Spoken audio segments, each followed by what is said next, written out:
కృష్ణ కృష్ణ స్వాగతం కృష్ణ శరణాగతం కృష్ణ ఇక స్వాగతం కృష్ణ శరణాగతం కృష్ణ స్వాగతం కృష్ణ శరణాగతం కృష్ణ మధురాపురి సదన మృదువదన మధుసూదన ఇక స్వాగతం కృష్ణ శరణాగతం కృష్ణ మధురాపురి సదన మృదువదన మధుసూదన ఇక స్వాగతం కృష్ణ శరణాగతం కృష్ణ మధురాపురి సదన మృదువదన మధుసూదన ఇక స్వాగతం కృష్ణ శరణాగతం కృష్ణ మధురాపురి సదన మృదువదన మధుసూదన ఇక స్వాగతం కృష్ణ కృష్ణ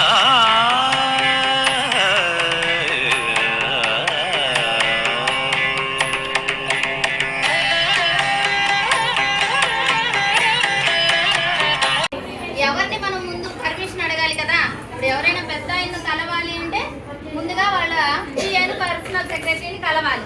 కలవకపోతే ఆయన ఎప్పుడు మనకు దొరుకుతాడో ఏమిటో ఈయన ద్వారా అయితే చక్కగా ఆ సమయాన్ని నిర్వర్తించుకోవచ్చు. అలా పాపం పెరుమాళ్ళను కలవటానికి విశ్వసేనుల వారిని కోరుకున్నాము. అయ్యా మాకు తెలుసో తెలియకో బిడ్డలము ఒక చిన్న కైంకర్యం చేయాలనుకుంటున్నాము, పెరుమాళ్లకు మీరు ఎప్పుడు అనుగ్రహిస్తే అప్పుడు చేస్తాము అని విశ్వసేనుల వారికి ఆరాధన చేశారు. ఇప్పుడు చక్కగా దంపతులు తర్వాత స్వామివారి కళ్యాణ మహోత్సవంలో భాగంగా అన్నింటినీ కూడా చక్కగా సేవించుకున్నాం. మరి ఆ కృష్ణయ్యే ఇప్పుడు ఏడుకొండలవాడు. ద్వాపర యుగంలో యశోదమ్మ బాగా చిన్నప్పటి నుంచి ఆయన అల్లరి చేష్టలన్నీ చూసి చూసి మురిసిపోయింది. అమ్మ పాపం దేవకి కన్నదే కానీ ఆయన అల్లరి చేష్టలు కానీ చిన్నప్పుడు బాల్య చేసి ఏమీ కూడా ఆమె చేసుకోను లేదు, ఆనందం పొందను లేదు. కానీ యశోదమ్మకు మాత్రం ఆ ప్రాప్తం దక్కింది. మరి 12 సంవత్సరాల వయస్సు వచ్చిన తర్వాత ఆయన ఆ గోకులాన్ని వదిలి మళ్ళీ మధురకు వచ్చారు. మరి మధురా నగరానికి వచ్చిన తర్వాత ఇక్కడ వివాహం జరిగింది. పాపం యశోదమ్మ అన్ని చేష్టితలన్నీ చూసుకొని ఆనందపడిందా, ఆయన వివాహ మహోత్సవాన్ని మాత్రం చూసుకోలేకపోయింది. అప్పుడు అనిందట, అయ్యో నేను నీకు వివాహం చేయలేకపోతేనే అని పాపం కొంచెం బాధపడింది. అయితే కృష్ణయ్య అన్నాడట, ఏం బాధ వలదు అమ్మా, నీకు తర్వాత అవతారంలో చక్కగా నీ బిడ్డడిగానే నేను ఉండి నీతోటే వివాహం జరిపించుకుంటాను నీ చేతుల మీదుగానే అని తల్లికి అప్పుడు మాట ఇచ్చాడు యశోదా తల్లికి. ఆ యశోదా తల్లియే ఈ కలియుగంలో వకులామాతగా, ఆ కృష్ణ పరమాత్మే ఇక్కడ శ్రీనివాసుడిగా అవతరించి ఆ వకులామాత చేతుల మీదుగా చక్కగా వివాహ కైంకర్యాన్ని జరిపించుకుంటూ ఉన్నాడు. అదంతా కూడా మనం గాన రూపంలో తెలుసుకుంటూ ఉన్నాము చక్కగా.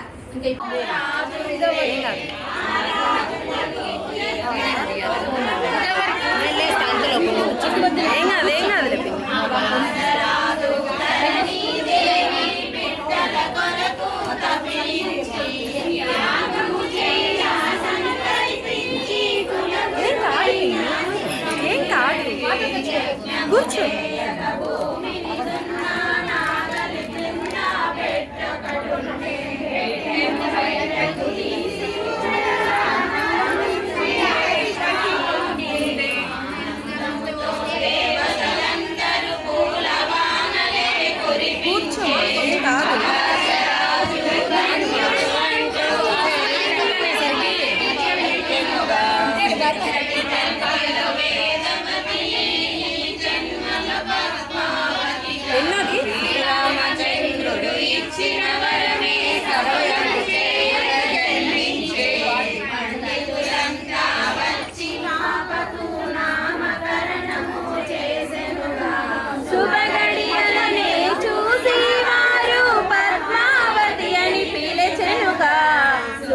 పక్షము చంద్రుని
కూర్చో మాంస పక్కన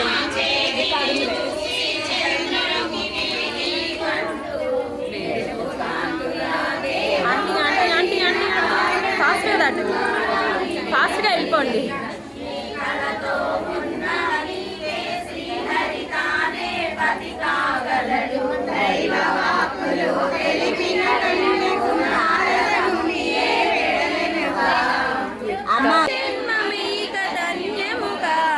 ఎదుకుల వంశము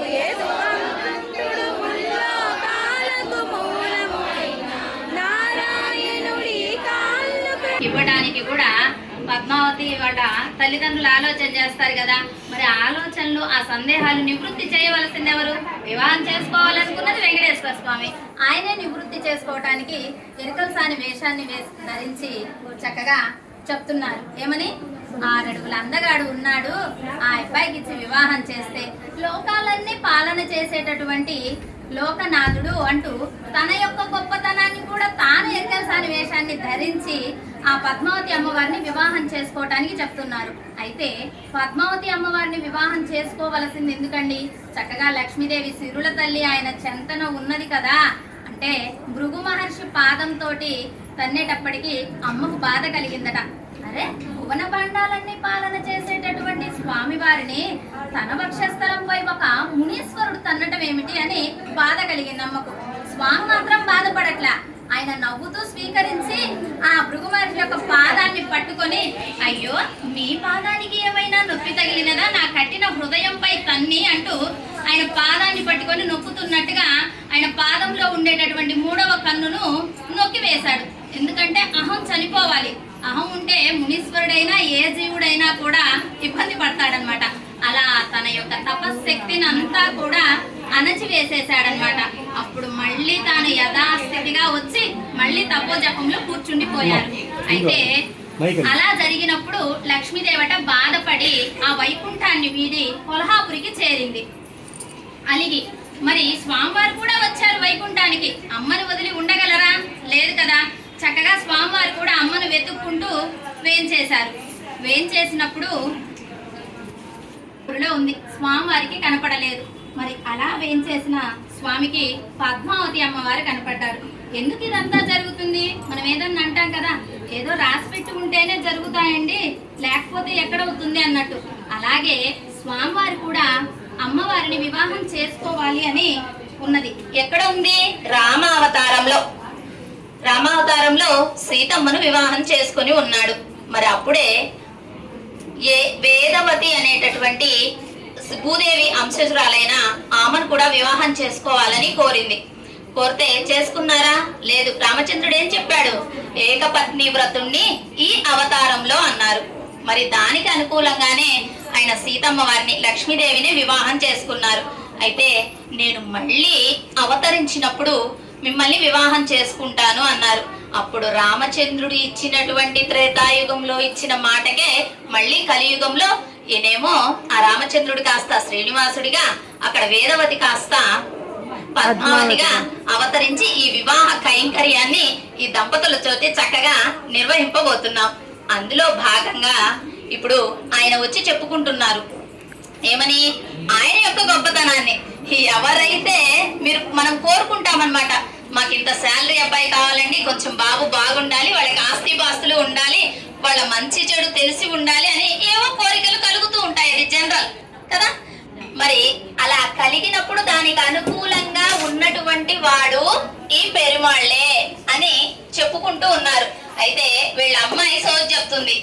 అన్న తమ్ముడా, వాళ్ళ అన్నయ్య కూతుర్ని వీళ్ళ అబ్బాయికి వివాహం చేసుకోవటానికో మనకైతే తెలియదు, కానీ ఆ విషయాన్ని ఇప్పుడు మనం చక్కగా చూసి ఆ నారాయణుడికే మనం సేవ చేస్తున్నామన్న భావనతోటే వీక్షిద్దాం. జై శ్రీమన్నారాయణ. సునీత కానీ ఏం చూసుకుంటారో మాకు తెలియాలి కదా. సోది చెప్తానమ్మ సోది ఉన్నట్టు చెప్తాను. చెప్తుంటా చెప్పండి. ఇంకా మా అన్నయ్యకి ఆడపిల్ల పుడితే అప్పుడు చెప్తా. ఇప్పుడు ఏం చెప్పాలి?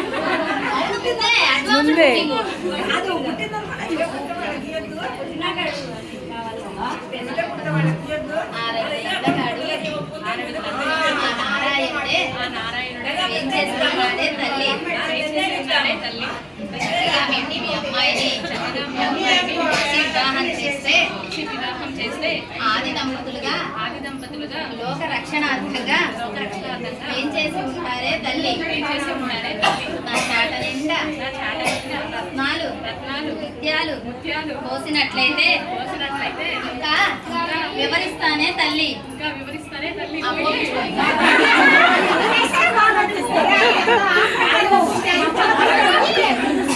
అప్పుడు మా అమ్మాయిని ఎక్కడ చూసుకుంటాం అడుగు. మీరు నన్ను ఎలా చూసుకున్నారో అంతకన్నా బాగా చూసుకున్నారు.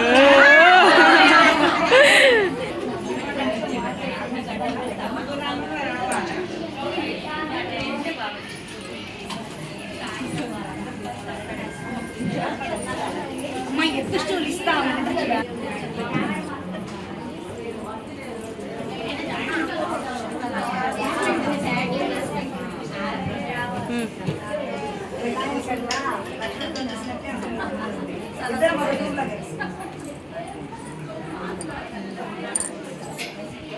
స్టార్ట్ చేసేసేయండి.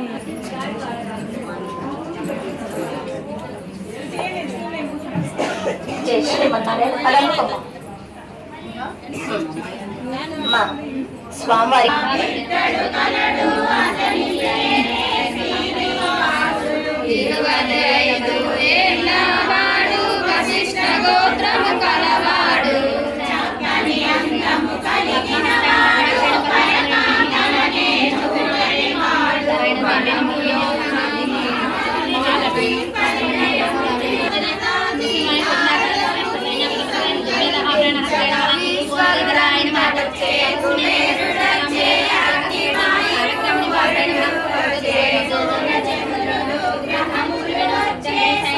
ముందుగా ధనం కావాలి. మంచి బుద్ధి మంచి వాళ్ళు అనేది నెక్స్ట్ పాయింట్ అండి. ముందు ఏముంది? ధనం, అంతవరకే కదా. అలాంటి కలిమాయలో స్వామివారు అవతరించి పద్మావతి అమ్మవారిని వివాహం చేసుకుంటున్నారు. మరి అటువంటి సమయంలో ఆయనకు ధనం కావాల్సి వచ్చింది అమ్మను పొందటానికి, వివాహం చేసుకోవడానికి. అందులోనేమో మనం పిలిస్తే ఎంతమందిని పిలుస్తామండి? ఏదో 400 పిలుపండి, లేకపోతే 1000 పిలుపండి అని అలా చెప్పుకుంటాం. వాటికి గొప్ప అన్నమాట. కానీ ఇక్కడ స్వామి వారికో ఎంత పిలుపు? ఎన్ని లోకాలు? 14 లోకాలను కలిపి ఒక బ్రహ్మాండము అంటాము. మన భూలోకం మధ్యలో మిడిల్లో ఉందండి. మన భూలోకానికి కింద వచ్చేసి అధోలోకాలు, భూలోకానికి పైన వచ్చేసి ఊర్ధ్వలోకాలు. ఇలా మొత్తం ఎన్నున్నాయి? 14 లోకాలు ఉన్నాయి. మరి 14 లోకాలను త్రిలోకాలు అంటారు. ఏమిటంటే అధోలోకాలనంతా ఒక లోకంగా, ఈ భూలోకాన్ని ఒక లోకంగా, ఊర్ధ్వలోకాలను ఒక లోకంగా త్రిలోకాలు అంటారు. అందుకనే నారద మహర్షిని ఏమంటాము? త్రిలోక సంచారి అంటారు. ఆయన అన్ని లోకాలను కూడా సంచరిస్తూ ఉంటారు కనుక. సరే, ఈ 14 లోకాలైనా స్వామివారి వివాహానికి పిలుచుకోవాల్సింది అంటే కాదు. ఇదంతా కలిపి ఒక బ్రహ్మాండం అయితే ఇటువంటి బ్రహ్మాండాలు ఎన్ని ఉన్నాయో తెలియదు. కోటాను కోట్లు ఉన్నాయట. ఈ కోటాను కోట్లలో ఉండేటటువంటి జీవరాశన చేతన వస్తువులను, అచేతన వస్తువులను అన్నింటినీ కూడా పరిరక్షించేటటువంటి వాడు పరమాత్మ. మరి అందరు తన బిడ్డలైనప్పుడు అందరినీ పిలవాలి కండి వివాహానికి. మన బంధువులైతే మనం పిలుస్తామా, వదిలేస్తామా? మరి ఇప్పుడు ఈయన ఇన్ని భువన భాండాలలో ఉన్నటువంటి జీవులందరినీ కూడా తన కళ్యాణానికి పిలుచుకుంటున్నారు, చక్కగా రండి అని. అందుకని మనకు ఎప్పుడైనా చూడండి, బ్రహ్మోత్సవాలు జరిగేటప్పుడు ముందుగా ఆ గరుడ సేవను పైన గరుడ పటాన్ని ఎగురవేస్తారు. ఎందుకు ఎగురవేస్తారు? అందరి దేవతలను ఆహ్వానం అన్నమాట. మనం పత్రిక ఇచ్చి ఎలా ఆహ్వానం చేసుకుంటామో ఆ గరుడ పటం ఎగురవేయటం వల్ల ధ్వజానికి దేవతలందరినీ కూడా స్వామి నేను వివాహం చేసుకుంటున్నాను రండి అని స్వామివారు పిలిచినట్లు అన్నమాట. అలా పెరుమోళ్ళు వివాహానికి అందరూ చుట్టాలే, అందరూ బంధువులే. మరి అంతమందిని పిలిస్తే ఎన్ని లక్షలు ఖర్చు అవుతుంది ఏమో కదా. మరి ఇప్పుడు ఆయనకు అసలే ధనం లేదు, సిరుల తల్లి లేదు. ఇప్పుడు కానీ వివాహం చేసుకోవాల్సి వచ్చింది, ధనం అవసరమైంది. మరి ఏం చేశాడు? కుబేరుడి వద్ద అప్పుగా తీసుకున్నాడు ధనాన్ని. అప్పటి నుంచి ఇప్పటికి కూడా వడ్డీ కడుతూనే ఉన్నారు కుబేరుడికి. అందుకనే ఈ భోగ్యమైన నామము ఆయనకు సంతరించుకుంది.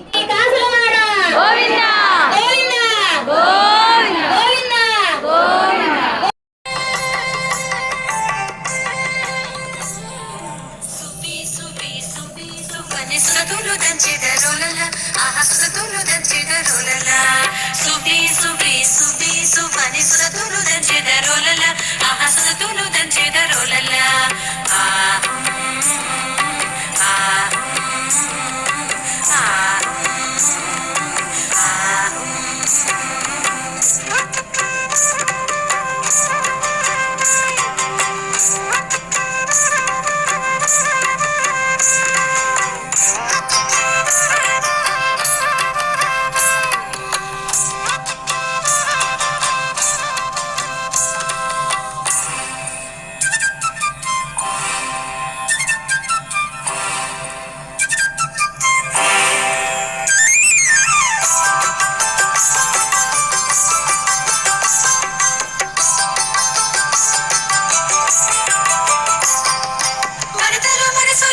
సురతులు దంచెదరోలల ఆహా సురతులు దంచెదరోలల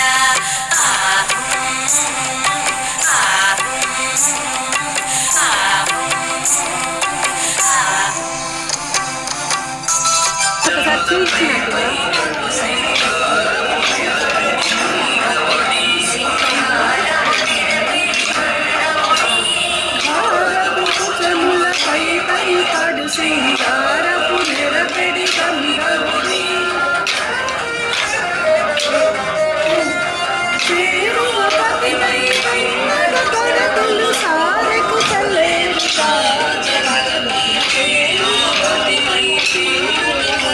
చెప్పండి పోనీ మా స్వామి అంటే అనంత శక్తిమంతుడు. ఇంత శక్తే ఉంది అని లెక్క చెప్పలేమండి.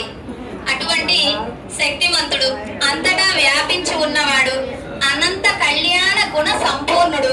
మరి మీ అమ్మలో ఒకసారి మీరు చెప్తే మేము విని ఆనందిస్తాం.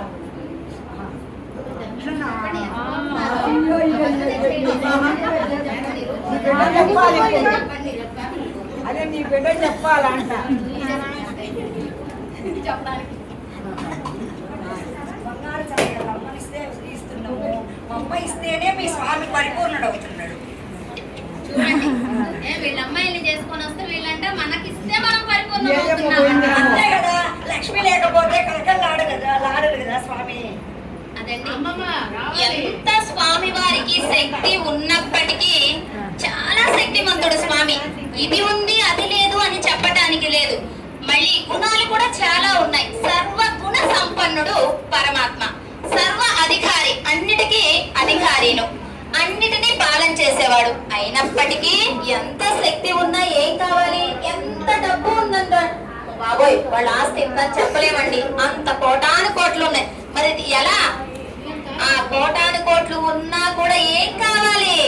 దాన గుణం కావాలి, అప్పుడు వినియోగపడతాయి. అలాగే దయ సమృద్ధిగా కలిగినటువంటి అమ్మలు, సర్వశక్తి సంపన్నుడైనటువంటి స్వామి. చక్కగా ఇరువురు కూడా చెంతన చేరి మన కనులకు వైభోగంగా వేంచేయబోతున్నారు. చక్కగా సేవించుకుందాం. జై శ్రీమన్నారాయణ. జై శ్రీమన్నారాయణ. గట్టిగా చప్పట్లు కొట్టండి.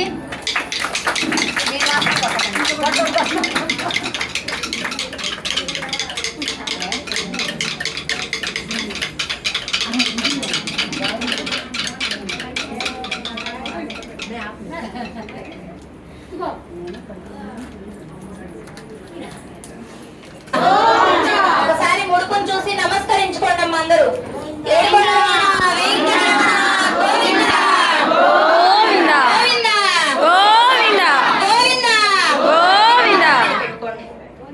మీ అత్తయ్య గారిని రమ్మని. కుమారక్క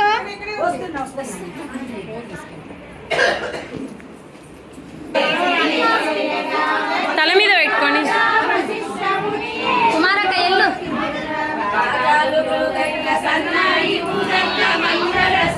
ఆంటీకి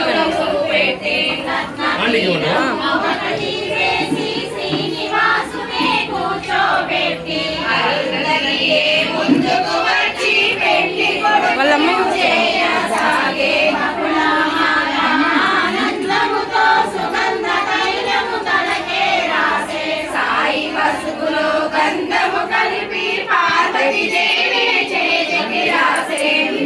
నాకు అలా అనియండి.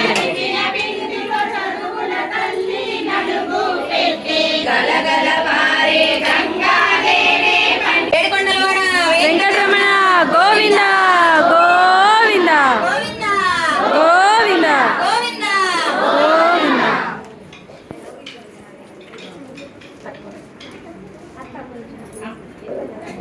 స్వామివారికి కంకణ ధారణ ఎందుకు చేస్తాము?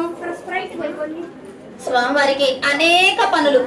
ఎవరు నన్ను రక్షింపకున్నను రక్షకుండెవరని ఎవరు ప్రార్థన చేస్తే వాళ్ళని వెళ్ళి కాపాడదామని పాపం సిరుల తల్లి పక్కన ఉన్న అమ్మ కూడా చెప్పకుండా హఠాహుటిన దిగి వచ్చేసి గజేంద్రుడిని రక్షించినటువంటి పెరుమాళ్ళ ఆయన అంత సౌలభ్య గుణం కలిగినటువంటి వాడు. మరి అటువంటి ఆయన ఎక్కడ మన కళ్యాణాన్ని మొత్తం వీక్షించకుండా మొత్తం చేయించుకోకుండా వెళ్ళిపోతాడని స్వామి కంకణ బద్ధులం చేస్తున్నాము, మీరు చక్కగా మమ్మల్ని మన్నించి ఈ కైంకర్యాన్ని చక్కగా జరిపించుకోండి అంటూ కంకణ ధారణ చేస్తాము. మరి మనం కూడా కంకణం కట్టుకుంటాము. ఎవరైతే వాళ్ళు మనం కూడా ఎందుకు కట్టుకుంటున్నాం? మనం కూడా ఇతరమైనటువంటి పనులు కానీ ఆలోచన కానీ చెయ్యకుండా పరమాత్మపైయే మనస్సును సారించి పరమాత్మకు జరిగే కైంకర్యం అంతా కూడా మేము కంకణ బద్ధులమై నిర్వహిస్తాము అంటూ కంకణ ధారణ జరిపిస్తారు మనకు ఆచార్యుల వారు. జై శ్రీమన్నారాయణ. ఇప్పుడు చక్కగా పెళ్లి పీటల మీదకి ఆహ్వానిస్తున్నాం. ఎదుర్కోల మహోత్సవం అయిపోయింది, చక్కగా అష్టోత్తరం ఆయనకు ఆరగింపులు అవన్నీ జరిగిపోయాయి. ఇప్పుడు చక్కగా పెళ్లి పీటలపై ఆహ్వానించి తర్వాత జరిగేటటువంటి కైంకర్యాన్ని అంతా కూడా గావించుకున్నాం. ఓసారి పెళ్లి పీటలకు నమస్కరించుకోండి అమ్మా. ఏడుకొండలవాడ వెంకటరమణ గోవింద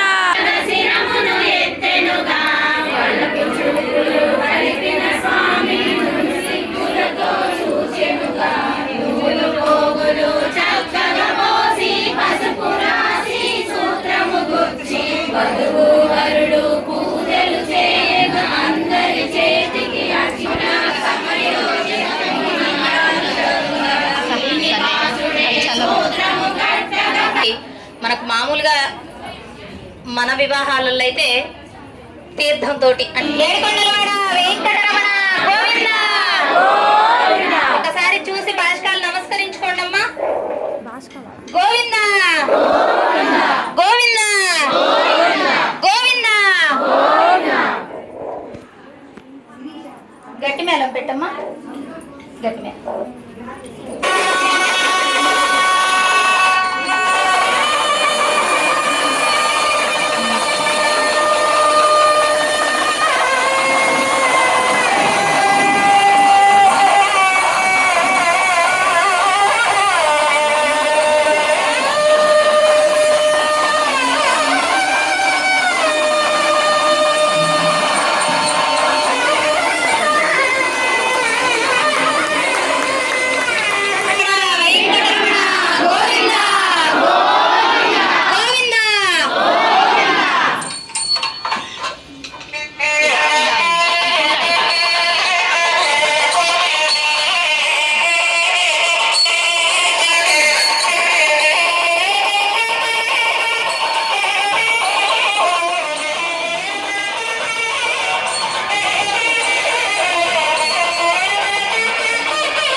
నమస్కరించుకోండి.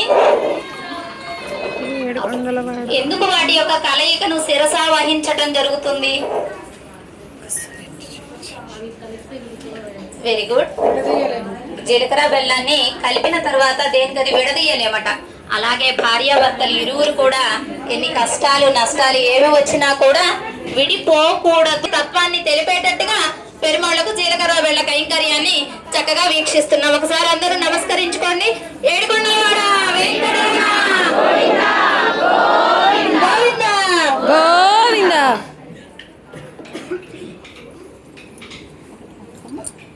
ఇద్దరు కలిసి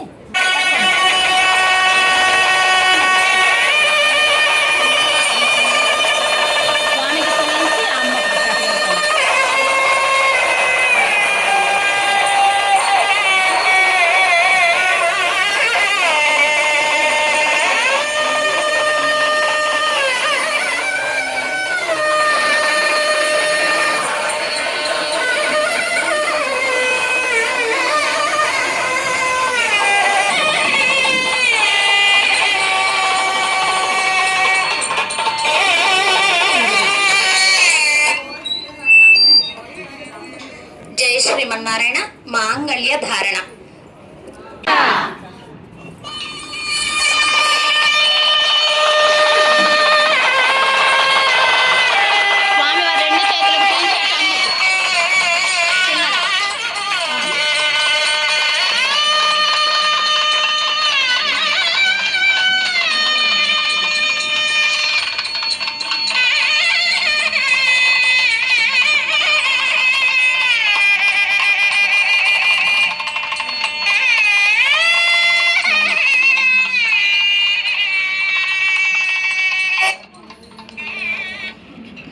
జై శ్రీమన్నారాయణ.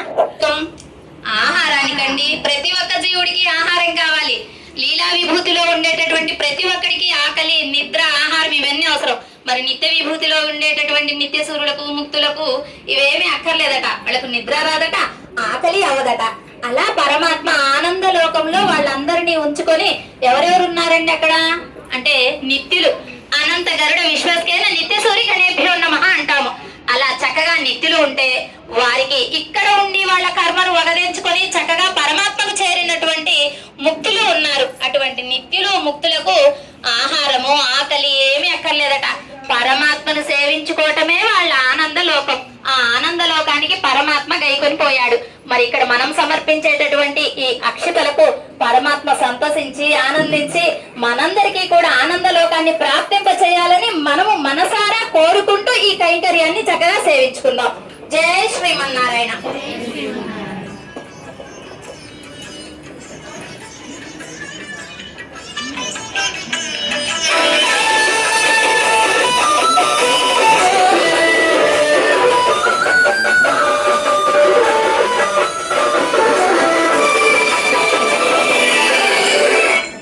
ఒకసారి అక్షతలు నమస్కరించుకోండి అమ్మా. ఏడుకొండలవాడ వెంకటరమణ గోవింద గోవింద గోవింద గోవింద గోవింద గోవింద గోవింద గోవింద. ఎక్కడో 7 కొండలపై వేంచేసి ఉన్నటువంటి పరమాత్మ చక్కగా ఎటువంటి వాడండి ఆయన?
జై శ్రీమన్నారాయణ.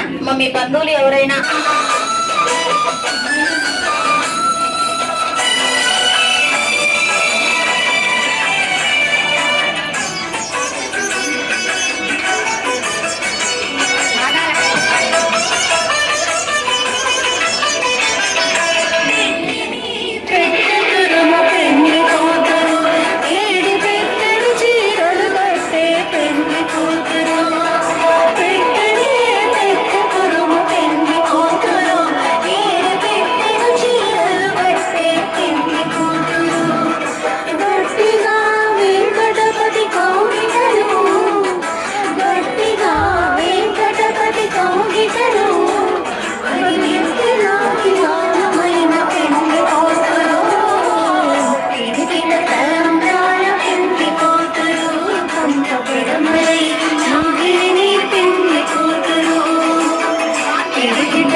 అవతరణ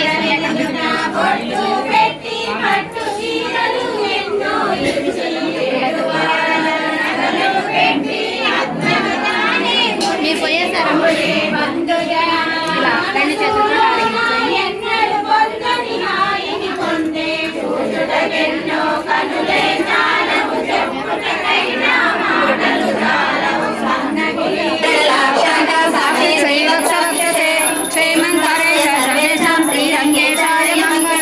శ్రీకాంతాయ కళ్యాణ నివేదినాం శ్రీ వెంకటనివాసాయ శ్రీనివాసాయ మంగళం హస్తు శ్రీస్తన కస్తూరి వాసనావాసితోరసే శ్రీహస్తగిరినాథాయ దేవరాజాయ మంగళం కమలాకుజ కస్తూరి కర్ధమాన్విత వక్షసే యాదవాగ్నివాసాయ సంపత్పుత్రాయ మంగళం నీలాచల నివాసాయ నిత్యాయ పరమాత్మనే సుభద్రా ప్రాణనాథాయ జగన్నాథాయ మంగళం గోడ వెంకటరమణ గోవింద గోవింద గోవింద గోవింద. జయ శ్రీమన్నారాయణ.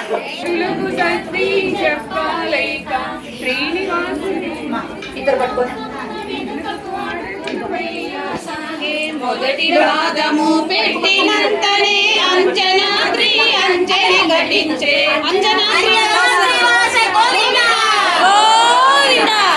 రెండవ రాగము పెట్టినంతనే వృషభాద్రి ఆనందించే శ్రీనివాస గోవింద గోవింద. మూడవ అడుగు వేసినంతనే నీలాద్రి రాజు కడిగే శ్రీనివాస గోవింద గోవింద. అడుగు వేసినంతనే శేషాచలము గొడుగు పట్టే శ్రీనివాస గోవింద గోవింద. ఐదవ అడుగు వేసినంతనే కరుణాద్రి విమానమిచ్చే కరుణాద్రివాస గోవింద గోవింద. ఆరవ అడుగు వేసినంతనే నారాయణాద్రి గానము చేసే నారాయణాద్రివాస గోవింద గోవింద. ఏడవ అడుగు వేసినంతనే వెంకటాద్రి గోవిందానియే వెంకటాద్రివాస గోవింద గోవింద. వెంకటాద్రివాస గోవింద గోవింద గోవింద. గోవింద. మరి అలా శిలారూపం దాల్చినటువంటి స్వామివారికి మొట్టమొదటిగా బ్రహ్మోత్సవాలు జరిపించారు. ఎవరు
శాంతి ఇటు చూడండి, టర్న్ తిప్పండి.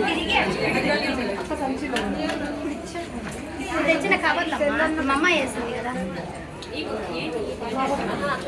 దండలు ఇచ్చారు.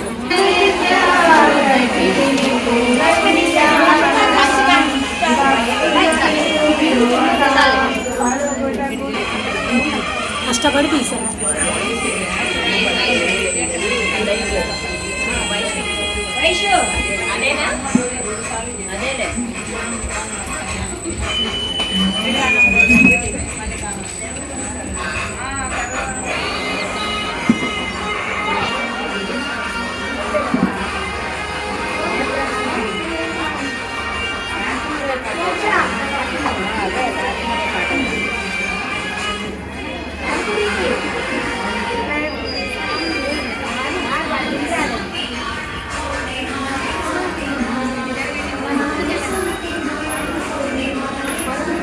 డోర్ వేయకండి, వాయిస్ ఎట్లా కూడా సారీ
మీరు అక్కడికి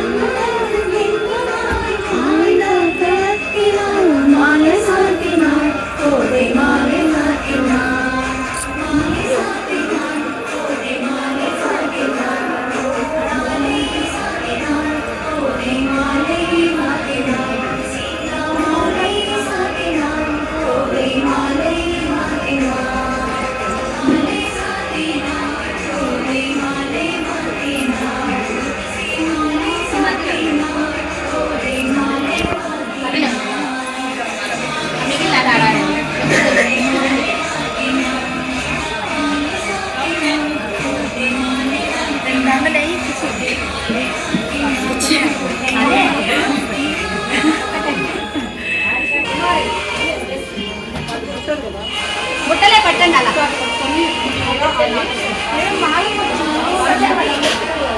ఆడతాలే ఒకసారి ఆడి స్వామి పెద్దవాళ్ళ ఆడి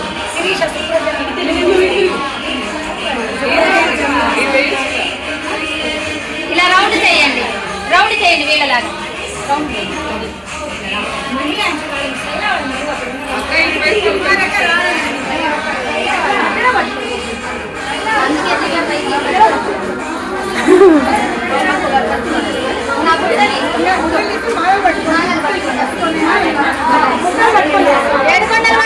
వెంకటరమణ గోవింద గోవింద. ఆడండి మాలలు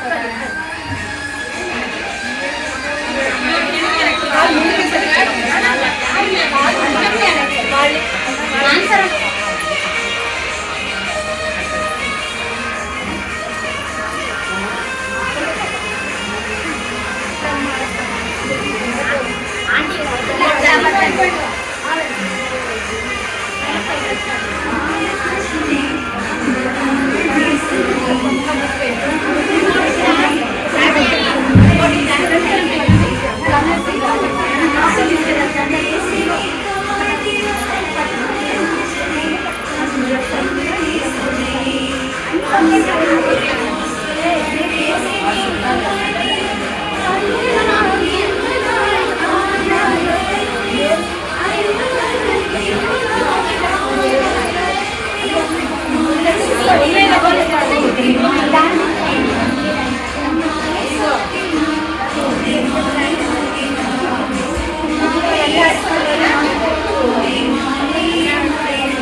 అన్నిట్లో మమ్మల్ని లాగుతారు.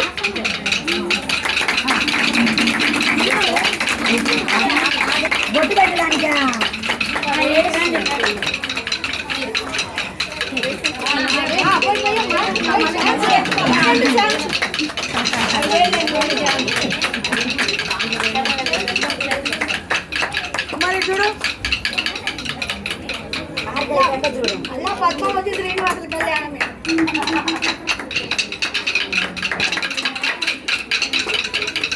ఫోన్ చెయ్యి ఏమంటారు అందరూ మనమే ఒకసారి